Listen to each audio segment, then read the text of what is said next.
Hello everyone.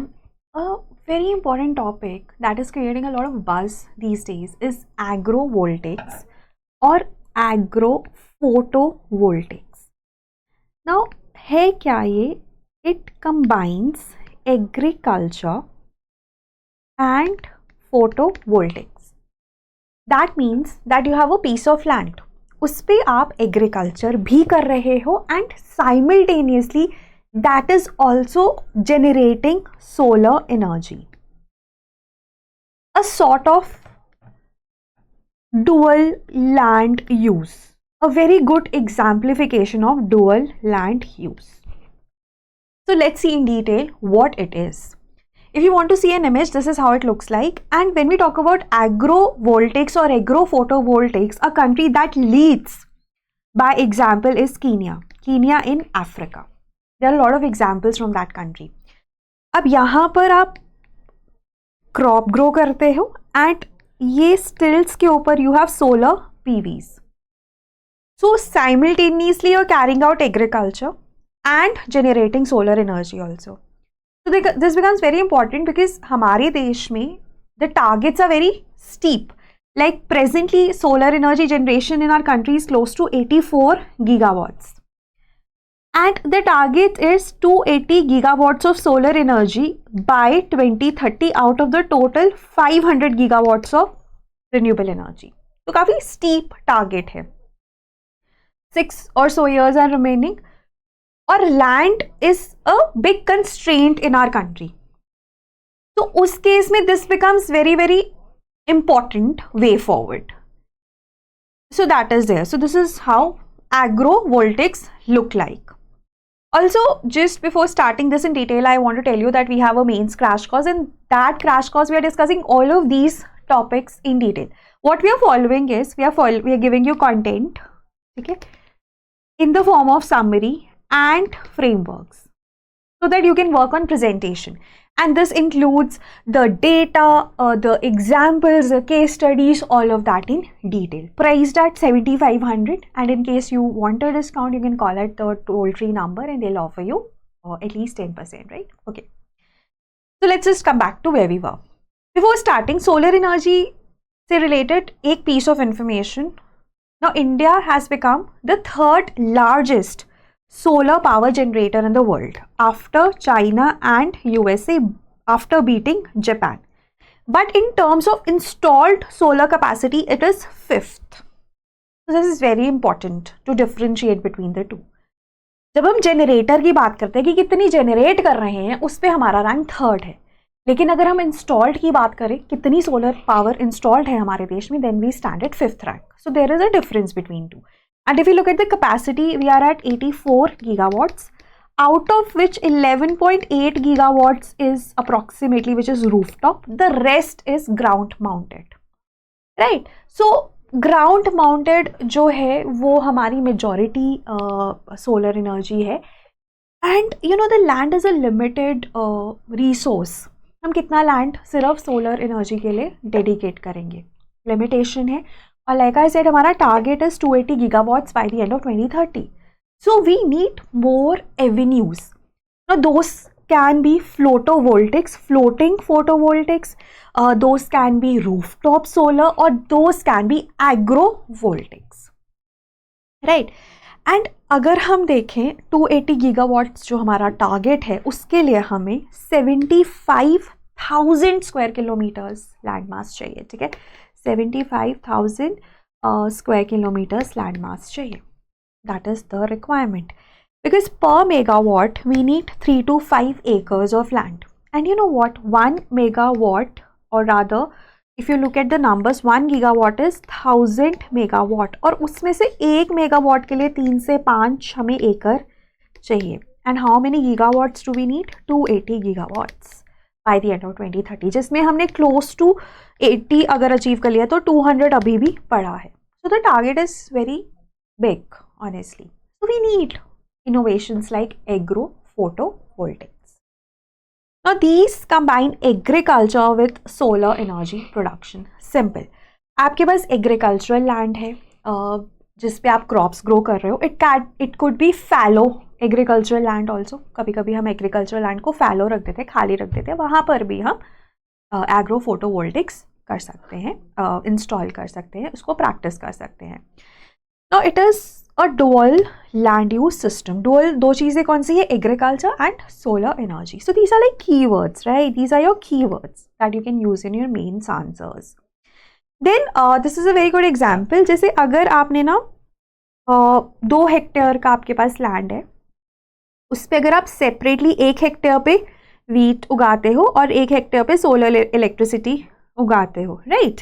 So that means 1 hectare पे 100% wheat होगा और 1 हेक्टेयर पे 100% solar electricity. Now you have 2 hectares and you combine these, ठीक है? दोनों में आपने कंबाइन कर दिया. So 80% wheat, 80% solar electricity. So that means overall you will have 160% wheat and 160% solar electricity. So solar energy would obviously be generated more, plus आपका जो agricultural productivity है वो भी increase हो रहा है. 100 से 160 हो गया. उसके बाद ना कुछ क्रॉप्स ऐसे हैं जो शेड में बेटर ग्रो करते हैं, वो इंक्रीज करेंगे ईल्ड को. फिर कुछ क्रॉप्स ऐसे हैं they work better if the soil moisture is retained, है ना? And because of these solar panels there is retention of soil moisture for a longer period of time. So that also helps in the increasing the productivity. So the productivity will increase just because the area is now doubled. 2 hectare हो गया तो आपके पास 160% wheat है, getting it? And because some crops grow better under the shape and it helps in retention of moisture also. तो multiple चीज़ों के हिसाब से agro voltaics are a win-win thing. Then benefits में वही है कि आप ना इनको 2-3 मीटर्स ऊपर लगाते हो इन पैनल्स को, ताकि sufficient sunlight नीचे तक पहुँचे. And the whole idea is that it also helps the crops from extreme weather conditions. They retain soil moisture for a longer period of time, because वो इवेपोरेशन को रोकते हैं. डायरेक्ट सन नहीं पड़ेगा अगर, तो इवेपोरेशन स्लो होगी. Also it helps in increasing the solar panel efficiency, ठीक है? बिकॉज नीचे अगर ठंडा है तो ऊपर भी इट विल हेल्प, बिकॉज अगर आप नीचे इरिगेशन कर रहे हो तो वो मॉइस्चर जो इवेपोरेट होगा वो सोलर पैनल्स को ठंडा रखेगा. So that will also increase the solar panel efficiency. So all of these, basically what is happening is that they are good for the agriculture also and they are good for the solar energy also. And we are looking for the crops जो maximum हमें इसमें advantage offer करते हैं. जैसे ना यहाँ पर examples हैं.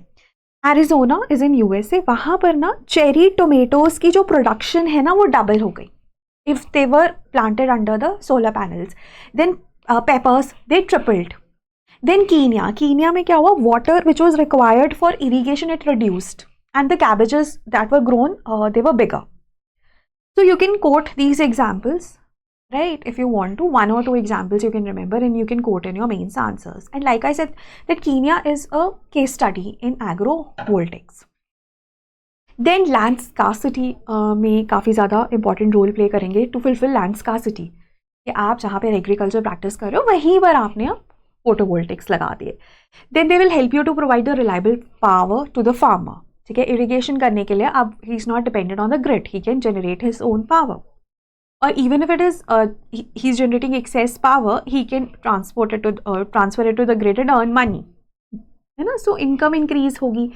उसके बाद एग्रीकल्चर का आपको पता है कि क्लाइमेट रेजिलियंस हमें बिल्ड करना है. क्लाइमेट चेंज की वजह से agriculture productivity is going down, तो उस केस में फार्मर इनकम्स को ये बूस्ट दे सकता है. उसके बाद एक और इसमें बहुत इंपॉर्टेंट चीज़ है कि कभी कभी ना कुछ ऐसे क्रॉप्स होते हैं जो शेड में नहीं ग्रो करते, राइट? उस केस में we can have livestock, we can place them under the panels, it can act as a shelter for the livestock, again promoting dual use. So that can also be an advantage. तो multiple advantages है. यहाँ पर ना उसको एक तरह से combine कर दिया है. This is from down to earth, right? So we have combined it. अगर आपको कुछ भी और नहीं पढ़ना, एडवांटेजेस में आप ये पढ़ सकते हो कि फार्मर्स के लिए ना इनकम स्ट्रीम एक तो डाइवर्सिफाई हो गई है कि आप अब सोलर एनर्जी से भी अर्न कर रहे हो, and it is also giving them additional revenue. And if there is a crop failure due to any reason, at least उनको सोलर एनर्जी से तो इनकम आ रही है ना, तो बहुत अच्छी चीज़ है वो. फिर उसके बाद ना सॉइल मॉइस्चर की वजह से सॉइल इरोजन, लैंड डिग्रेडेशन कम हो जाती है. देन इंक्रीज्ड ईल्ड, पॉलिनेटर्स के लिए habitat, water efficiency better. Then energy benefits, अब इसमें ना पीवी एफिशिएंसी बढ़ जाती है, जैसे इरीगेटेड लैंड है ना, नीचे मॉइस्चर तो ऊपर आएगा ही, उसकी वजह से उनकी एफिशिएंसी बढ़ जाती है। जैसे फ्लोटोवोल्टिक्स होते हैं ना, जो फ्लोटिंग सोलर पैनल्स, उनकी एफिशिएंसी भी ज़्यादा होती है। Then it also helps in reducing the land use emissions, जैसे एग्रीकल्चर से जो एमिशंस होती हैं वो आप क्लीन एनर्जी आपने वहाँ पे इंस्टॉल कर लिया तो एक तरह से उससे ऑफसेट हो गई। Then you can get benefits of cogeneration, like I said कि एक तो लैंड लीज परमिट्स लेना आसान है, जैसे ना अगर आपको सिर्फ एग्रीकल्चर करना है तो आपको परमिट इजीली मिल जाता है, रादर देन अगर आपको सोलर एनर्जी प्लांट लगाना है। उस तरह से भी एक पॉइंट लिख दिया है, एडिशनल पॉइंट लिख दिया है, but not that important. And then electrification, rural electrification और लाइवलीहुड जनरेशन में भी हेल्प करता है। So all of these are benefits. So think of it कि अगर हम वहाँ पर ग्रो कर रहे हैं, so you have benefits with respect to farmers के लिए, ठीक है, सोशल बेनिफिट्स हैं, इकोनॉमिक बेनिफिट्स हैं, एंड ओवरऑल एनवायरमेंटल बेनिफिट्स भी हैं। तो अगर हम एग्रो वोल्टेक्स की बात करें ना, तो यहाँ पर आप इकोनॉमिक, सोशल और एनवायरमेंटल 3 हेड्स बनाकर इसमें बेनिफिट्स क्या है, इसमें क्या बेनिफिट्स है, इसमें क्या बेनिफिट्स हैं, उस तरह से आप अपना आंसर लिख सकते हो। फिर डिसएडवांटेजेस की बात करें तो सबसे बड़ा डिसएडवांटेज पता है क्या है कि कॉस्ट ज़्यादा है और कॉम्प्लेक्स माउंटिंग सिस्टम्स होते हैं, उसके लिए हमारे पास अभी स्किल्स नहीं है, रिसर्च नहीं हुई है इतनी ज़्यादा, टेक्निकल स्पेसिफिकेशंस इतनी ज़्यादा क्लियर नहीं है, ऑल ऑफ दैट, राइट। उसके बाद जो फाउंडेशंस हैं वो भी अच्छी स्टील की होनी चाहिए ताकि एडवर्स वेदर कंडीशंस में भी ये काम करे। तो cost and the technical specifications, complex mounting systems and deeper steel foundations, so they are sort of disadvantages, not disadvantages you can say, but एक जो initial cost है वो बढ़ जाएगी, but overall अगर हम देखें तो काफ़ी ज़्यादा फ्यूचर में बेनिफिशियल रहेगा। तो वो है just for the sake of writing a disadvantage, you are writing a disadvantage. अब इंडिया में अगर हमें वे फॉरवर्ड करना हो तो हम ये बोल सकते हैं कि आप टेक्निकल स्पेसिफिकेशंस पर काम करो, लर्न फ्रॉम कीनिया, ठीक है। कीनिया भी बहुत अमीर देश नहीं है हमारे जैसे, ठीक है, ट्रॉपिकल कंट्री है, सोलर एनर्जी अबंडेंट है like India, so we can learn similar conditions, right. Then you can also write that it can be attach to PM Kusum, specially the part A of PM Kusum जो scheme है उसके साथ हम इसको attach कर सकते हैं, and it can be beneficial for the farmers and for the environment and overall India, right. That can be regarding the agro photovoltaics. And last में again I'm saying that we have a crash course in which we are working on providing you with the summary, with the framework, with the examples, data, whatever is required to be written in mains, ठीक है। आपको content के लिए scout नहीं करना है, आपको readymade examples मिलेंगे। जैसे अभी ना हमने जजमेंट्स और कमेटीज़ ऐड कर दिया है, जो मोस्ट इंपॉर्टेंट जजमेंट्स और कमेटीज़ के पीडीएफ है ना crash course, and soon we will be adding the ethics examples also. So ऐसे आपको कुछ कुछ कंपाइलेशंस भी हम प्रोवाइड करवाते जा रहे हैं जो कि आपको मेंस में हेल्प करेंगे, right. So that was all from our and, thank you so much, have a nice day.